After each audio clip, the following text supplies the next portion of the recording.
सभी वैष्णव जनों को मेरा सादर जय श्री कृष्ण। आशा है आप सब लोग लॉकडाउन के इस द्वितीय चरण को भी इसका भी उसी प्रकार पालन कर रहे होंगे जैसे घरों में सुरक्षित रहकर प्रथम चरण को सफल बनाया। वीडियो संदेश समय समय पर आप तक पहुंचाने का प्रयत्न रहा है और आज के इस संदेश के माध्यम से एक ऐसा विषय, एक ऐसा टॉपिक, एक ऐसी समस्या जो शायद संसार में कोई घर ऐसा नहीं होगा जिस घर में वह समस्या व्याप्त न हो। क्रोध, एंगर,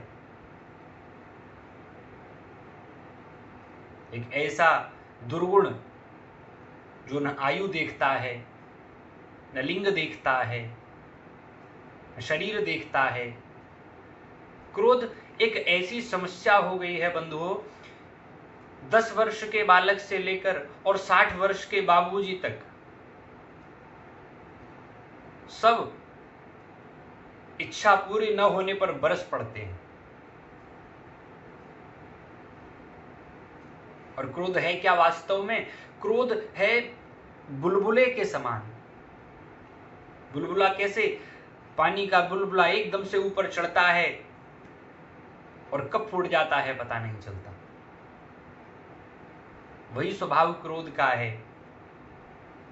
तो क्रोध को किस प्रकार से हम कंट्रोल करें, बल्कि सही शब्द है क्रोध को कंट्रोल करने की आवश्यकता नहीं है। आप ध्यान से सुने,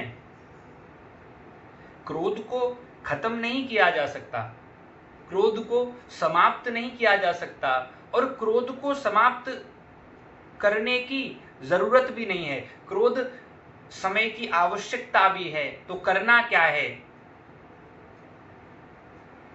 हमें क्रोध को समाप्त नहीं करना है, हमें केवल मैनेज करना है। We need not to terminate our anger, we just need to manage it. We have to think कि कहां इसकी जरूरत है, कहां इसकी आवश्यकता है और कहां नहीं है।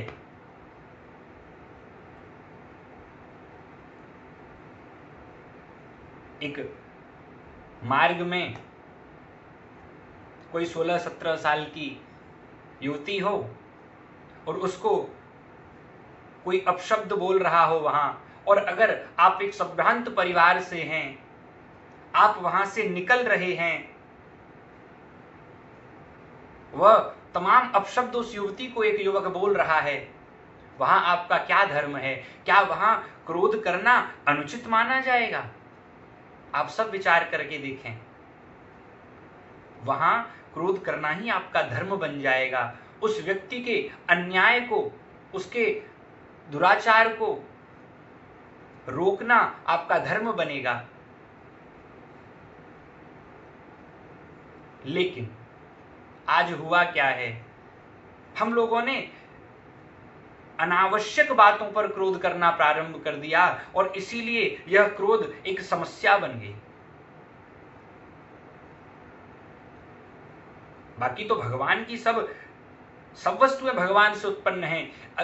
काम भी यदि आवश्यकता अनुसार है तो काम भी बहुत अच्छा हो सकता है, क्रोध भी आवश्यकता अनुसार है, बहुत अच्छा हो सकता है।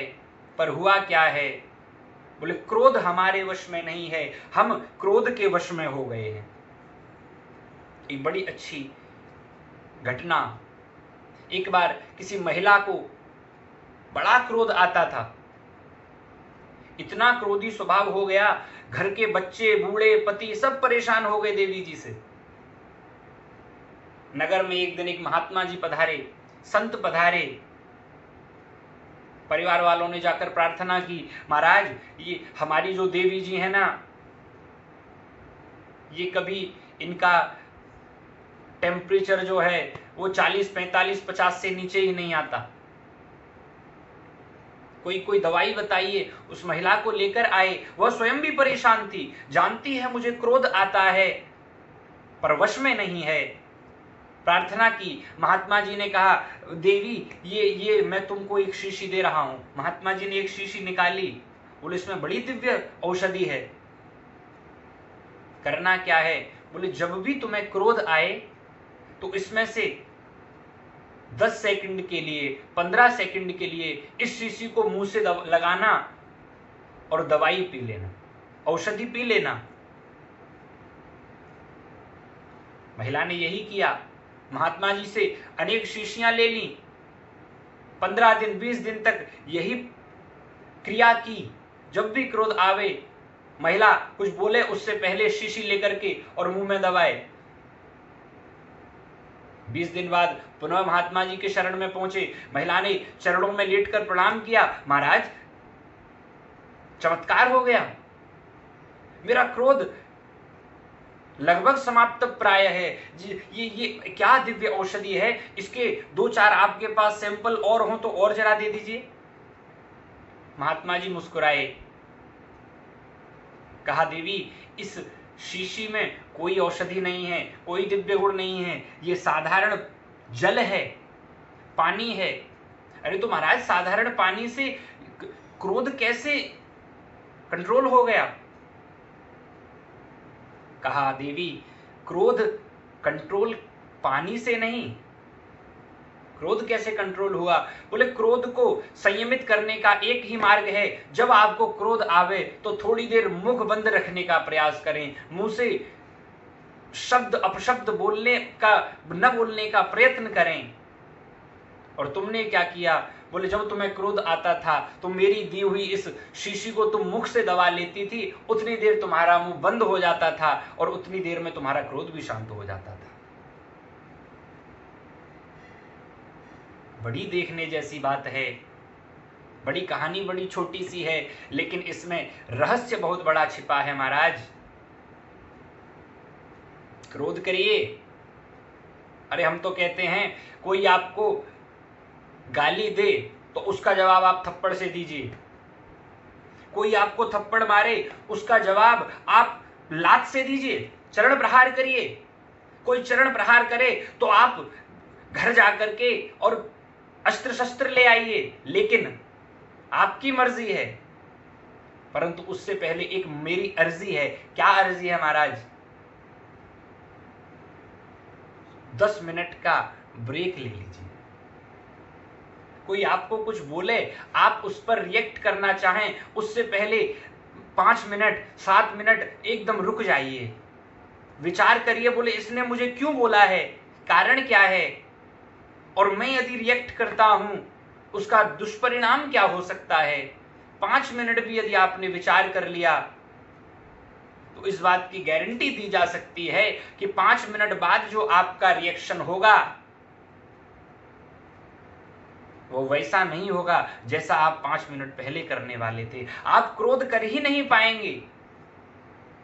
क्रोध तो पागलपन की एक क्षणिक अवस्था है। 5 मिनट में क्रोध का नामो निशान नहीं रहेगा। क्रोध को भी शास्त्रों ने बताया क्रोध कौन सा उचित है। उत्तमेषु क्षणं कोपम मध्यमे घटिका द्वयम् अधमे स्यात् होरात्रं चांडालम मरणांतिकम। विद्वानों ने क्रोध को भी 4 विभाग में बांट दिया। हमारे विद्वानों का चिंतन देखने योग्य है। सनातन धर्म में क्रोध की भी 4 विभाग कर दिए। उत्तमेषु क्षणं कोपम, एक क्षण में जो कोप आए और शांत हो जाए, ऐसे व्यक्ति को उत्तम व्यक्ति कहा गया। आपको क्रोध आवे और एक क्षण में आके चला जाए। क्षण की भी व्याख्या हमारे गुरुदेव से जो हमने सुनी, क्षण को आप इतना समझ लीजिए सिंपल भाषा में, जितनी देर में आप जल पीते हो ना, 1 गिलास जल पीने में जो समय आपको लगे वो क्षण के बराबर है। और उतनी देर में क्रोध जिसका आकर चला जाए, ऐसे व्यक्ति को विद्वानों ने उत्तम व्यक्ति कहा।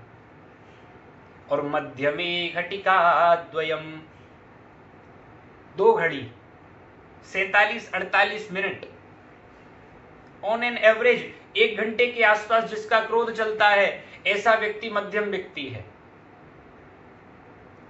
किसी बात पर भाई बहन क्रोधित हुए, 1-1.5 घंटे तक बातचीत बंद हो गई और उसके बाद पुनः खेलना प्रारंभ कर दिया, तो इसमें भी कोई बुराई नहीं, ये मध्यम व्यक्ति है।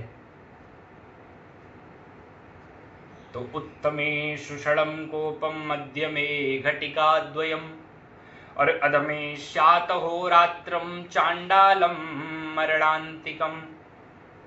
जिसका क्रोध एक रात्रि बीत जाने पर भी शांत न हो, ऐसे व्यक्ति को विद्वानों ने कहा जी अधम व्यक्ति है।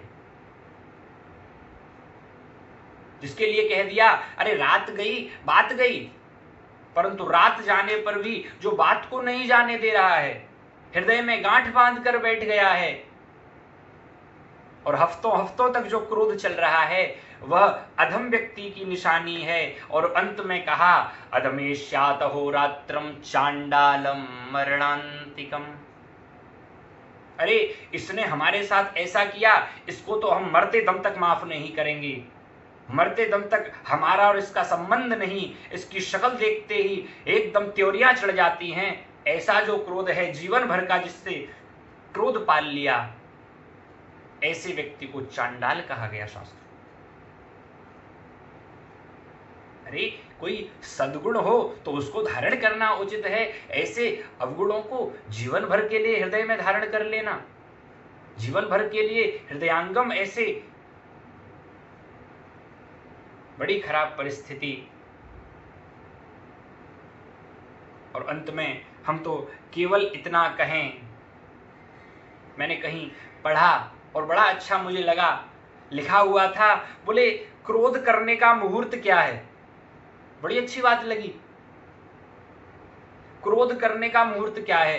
कहीं लिखा है बोले क्रोध करने के लिए भी मुहूर्त निकलवाया जाता है। हाँ, अरे जब आप सारे शुभ काम करने के लिए मुहूर्त निकालते हो, तो क्रोध के लिए मुहूर्त क्यों नहीं निकलवाते।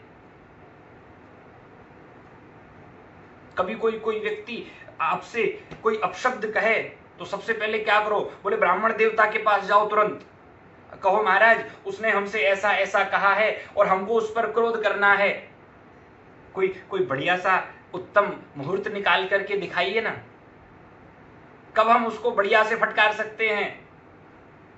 ब्राह्मण हंसेगा महाराज, परंतु भाव कितना सा है।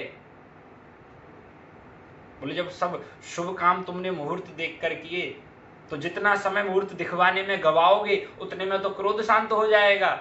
और कहीं विनोद में एक महात्मा ने तो कह दिया विनोद में, बोले 2 मुहूर्त सबसे बढ़िया हैं क्रोध करने के लिए। कौन से?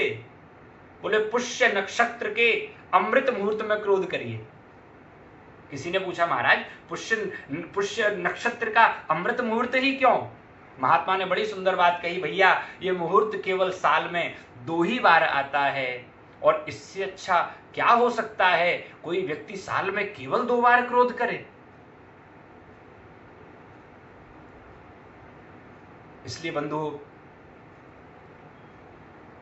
संयम बरतिए, वाणी पर संयम रखिए। जो शब्द मुख से निकलने से पहले विचार करें, बोले यदि हम पर वह शब्द प्रयोग किए जाएं तो क्या हमारे हृदय में कैसी व्यथा उत्पन्न होगी। यह सब विचार करके जब मुख से वाणी निकलेगी तो शायद क्रोध करना स्वतः ही समाप्त होता चला जाएगा। जय श्री राधे, जय श्री कृष्ण।